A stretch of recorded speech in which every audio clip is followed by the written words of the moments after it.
Trump Bibi, thank you. Trump Bibi, thank you. No more fear. Freedom is here. No more fear. No more fear. No more fear. No more fear. USA. USA. USA.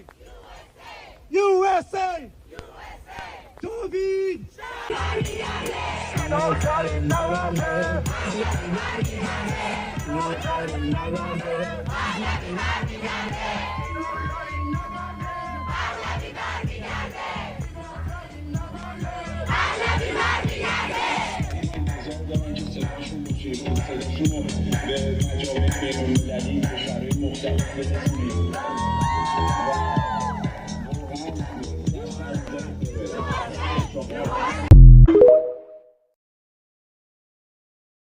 So did you guys know that Iran controls a strait where 20% of the world's oil passes? Yeah, it's story time on why the US and Israel are attacking Iran. Have a cup of tea. So first things first, apparently before, the US and Iran used to be allies. They were good G's. Until in the 20th century, they discovered oil in what? In Iran. Let me tell you guys, America loves oil. They must drink it for tea in the morning.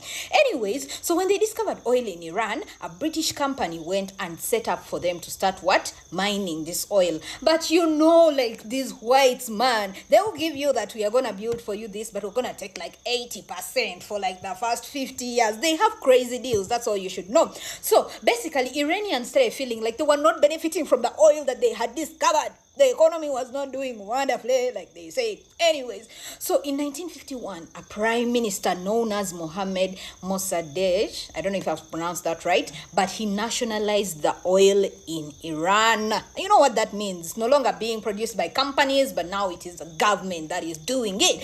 Anyways, after he nationalized, obviously now the British are not happy, and everybody else is not happy really, apart from the Iranians, of course. Things are doing well, but the British could not settle.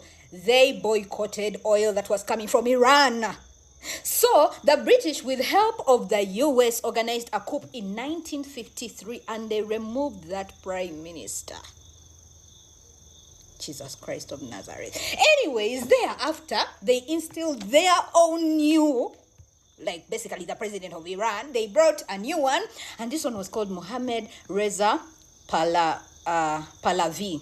He called himself the king of Iran, basically. He ruled for like 26 years, and he was building infrastructure. He gave women their rights, basically introducing the Western culture into Iran. And for those of you who don't know, Iran basically has this, it's like mixed Persian and Islamic. So anyways, this guy is ruling everything, but at the same time, he's having this secret police, removing opposition, and so Iranians, are they called Iranians or Iranians? They revolted.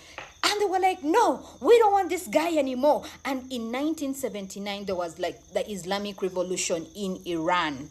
Now, for those of you who remember, I already made a story on who? Saddam Hussein. Iran is a neighbor to Iraq. So anyways, we are continuing. So in 1979, a religious leader known as Ayatollah returned from exile and formed and basically headed the new Islamic state of what? Of Iran. Now, once that guy came into power, apparently there were some Iranian students who attacked the US embassy and captured about 56 American citizens and held them hostage for about 444 days. Bro, to which, of course, America gave sanctions to these guys. And I'm like, why does America have the audacity to do all that? Well, remember the petrodollar? I told you guys the deal they made with Saudi Arabia, that all the oil that will be coming from the Middle East will be priced in dollars. Yeah. So, guys, just know America doesn't go anywhere where there's no oil. Anyways, after that, obviously, Iran's economy was affected. And then in 1980, Saddam Hussein, who was also looking for oil to boost his economy, is like, I'm going to attack these guys. They just came from a revolution. They probably don't know what they are doing. They are weak. Hey, kumbe, he didn't know. Iran was ready. Anyways, that war went on for about 8 years. About 500,000 people died, and the US was backing Iraq. Remember what I told you guys? The US basically betrayed their friend, Saddam Hussein.